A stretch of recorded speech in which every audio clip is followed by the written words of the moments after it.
Хороший микрофон для стримера или блогера – это вещь крайне необходимая. Вы можете записывать видео с плохой картинкой, но отличным звуком, и вас будут смотреть. Но никто не станет смотреть красивую картинку с ужасным звуком. А все потому, что и на ютубе, и на твиче больше любят ушами. Поскольку у меня канал игровой, но посвящен он не только играм, но и всякой околоигровой технике, я решил рассказать вам о динамическом микрофоне Fifine Ampli-Game AM8. Это мой новый микрофон. До этого я уже покупал модели попроще K670 от этой компании Fifine.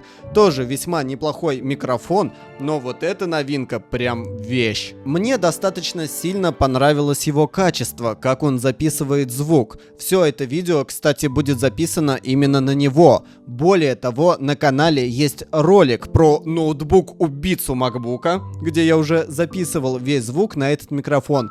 Так что вы его увидите далеко еще не в одном моем ролике. Давайте сразу расскажу, чем эта модель хороша. Звук очень чистый, без шумов и эхо. Микрофон имеет встроенную звуковую карту. У него два варианта подключения: через USB или XLR. Симпатичная подсветка, которую можно гибко настроить.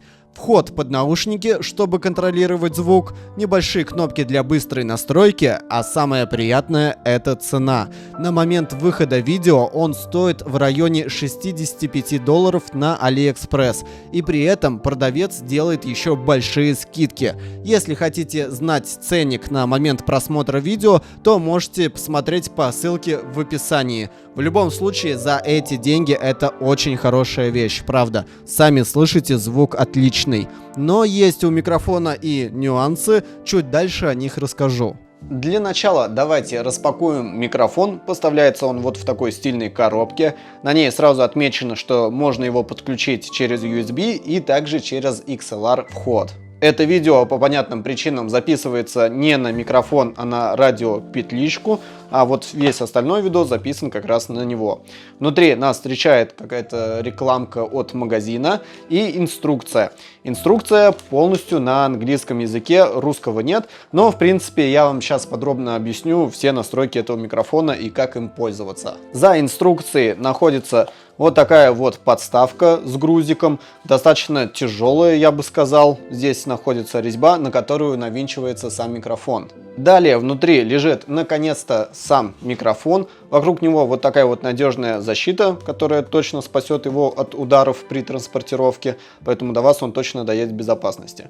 Вот, микрофон вы уже видели, достаточно стильный, крутой, вот так вот накручивается на подставку. Последнее, что остается в комплекте, это вот такой вот USB Type-C кабель для подключения к вашему ноутбуку, компьютеру, планшету, смартфону и так далее. Провод, кстати, достаточно длинный, целых 2 метра, вам его точно наверняка хватит. Касательно внешнего вида вы и сами все видите. Строгий черный дизайн. Мне нравится. А RGB подсветка, несомненно, делает этот микрофон игровым. Кнопка настройки подсветки находится в самом верху. Она сенсорная и переключает режимы тапами. Есть радуга, переливающаяся по кругу, и есть так называемый дышащий режим, где плавно меняются цвета. Кроме этого, можно включить просто статичный цвет. Там 8 вариантов на выбор. Либо можно вообще выключить подсветку, если она вам не нужна.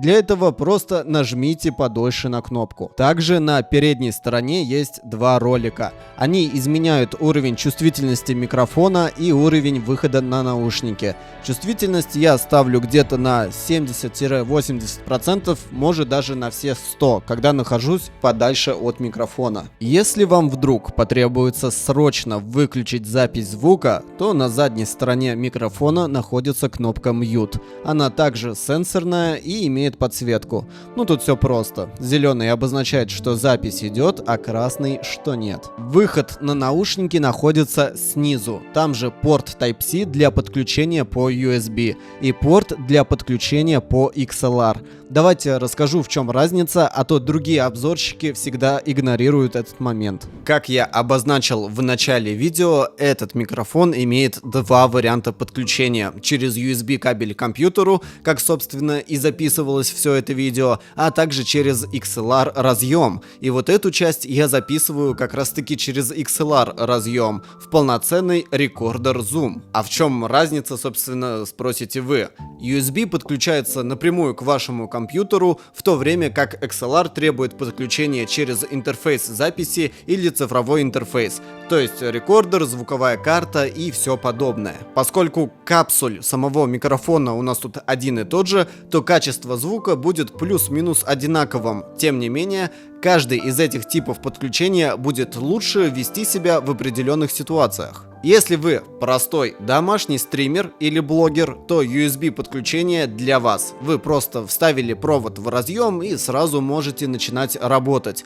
XLR же нужен, если необходимо подключить несколько микрофонов, микшер или внешний обработчик сигнала. Тут USB разъем был бы бесполезен, а вот XLR как раз то, что нужно. То есть получается, наличие двух разъемов у этого микрофона по сути делает его максимально универсальным и без компромиссов. Здесь и удобство записи через USB, и гибкость подключения через XLR. Хотите, ведите спокойные стримы для подписчиков дома, а хотите, можете подключить его к профессиональному оборудованию, в студии звукозаписи, например. Немного важное замечание. Как вы могли заметить, при записи звука через XLR разъем не горит подсветка микрофона, а также не регулируются настройки через крутилки самого микрофона. Как я понимаю, это из-за того, что через XLR кабель банально не идет питание на микрофон. То есть получается, звук записывается, но подсветки нет. Эту проблему можно, кстати, легко решить. Если вы хотите записывать именно через XLR и вам зачем-то нужна подсветка, тогда вы просто также втыкаете USB провод, питание начинает поступать и подсветка опять появляется. Вот такое простое решение проблемы. Запись идет через XLR, а питание отдельно через USB. Микрофон все так же подключен у меня к телефону, я включил запись видео и звук автоматически пошел через этот микрофон. Буквально 2 минуты и вот вы сразу профессиональный блогер с минимальным набором техники. Звук прямо сейчас как раз взят с записи этого видео на смартфон. До этого весь звук в видео записывался на этот микрофон без обработки. Эту часть я немного подкорректировал в Adobe Audition, чтобы у вас было представление о том, как он может звучать при таком сценарии. Давайте-ка теперь обсудим минусы. Лично для меня самый большой недостаток этого микрофона — стойка из комплекта. Она слишком короткая. Если у вас невысокий стол, то микрофон будет находиться немного далеко от рта. А он подразумевает, чтобы вы говорили в него близко. Тут, конечно, легко можно решить эту проблему, если использовать пантограф, или еще проще, подставить под него какую-нибудь коробку, и он окажется ближе к вам. Да, вычурно просто жесть, зато быстро и без запар. Второй минус — это велюровый поп-фильтр. Он хорошо гасит лишние звуки, но очень сильно пачкается. На нем как-то быстро собирается пыль, скатывается в катышки. Это, в принципе, легко почистить, не особо-то и проблема, но упомянуть, считаю, стоило. Последний небольшой минус — не работает подсветка при подключении через XLR, и отсутствует XLR-провод в комплекте с микрофоном. То есть возможность использовать этот разъем есть, но самого провода нет.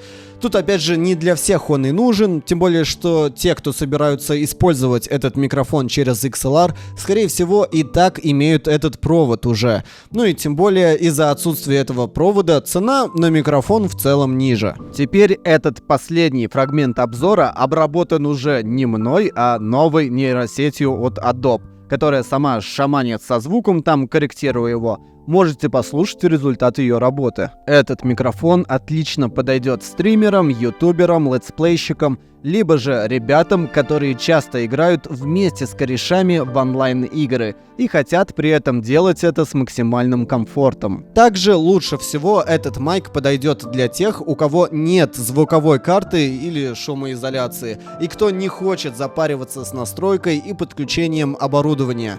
Все, что тут требуется сделать, это воткнуть USB-провод в комп или телефон, и дальше сразу можете запустить запись.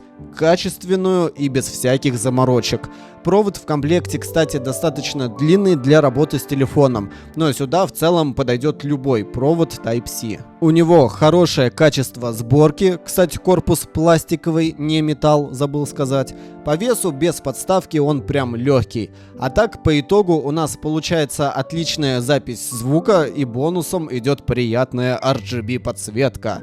Между разными вариантами подключения USB или XLR я особой разницы не заметил, но думаю, если прям грамотно все настроить, то по идее запись через XLR должна быть чище по звуку. На этом все, друзья. Хотел вот вам прям максимально подробно рассказать про этот крутецкий микрофон. Вообще вы могли видеть, что обычно в своих видосах я использовал для записи радиосистему Rode Wireless Go 2. Это по сути петличный микрофон, и сравнивать их некорректно, но черт возьми, эта штука стоит в 5 раз дороже, а по звуку мне нравится меньше. Да, это стационарный вариант, а это передвижной. Но просто вам так, мысли к размышлению о выборе оборудования. И у меня все наебанулось. Из того, что еще забыл сказать.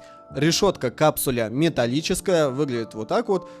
Без поп-фильтра я звучу примерно вот так. Капсуль самого микрофона направлен вверх. То есть говорить надо, вот как я сейчас говорю, верхнюю его часть, а не в бок. Если говорить в бок, то звучать я буду примерно вот так вот. Наверное, не так идеально, как было до этого, потому что он нацелен на то, чтобы мы говорили вот так вот сверху в него, а не вот так вот в бок. На стойке микрофона вот этой используется двойная резьба. Это значит, что вы можете использовать разные пантографы и разные вот такие подставки, куда можно установить микрофон. Регулировка натяжения находится вот тут по бокам, она отвинчивается. Если вам необходимо, вы можете либо ослабить затяжение, либо вообще снять микрофон. Давайте проверим, как звучит под разными углами. Вот здесь, например, у меня находится он в идеальном состоянии, прямо перед ртом. Сейчас я его немножко отодвину. Теперь он находится достаточно далеко от меня. Ради эксперимента давайте я его даже передвину на самый конец стола и направлю примерно на мой рот.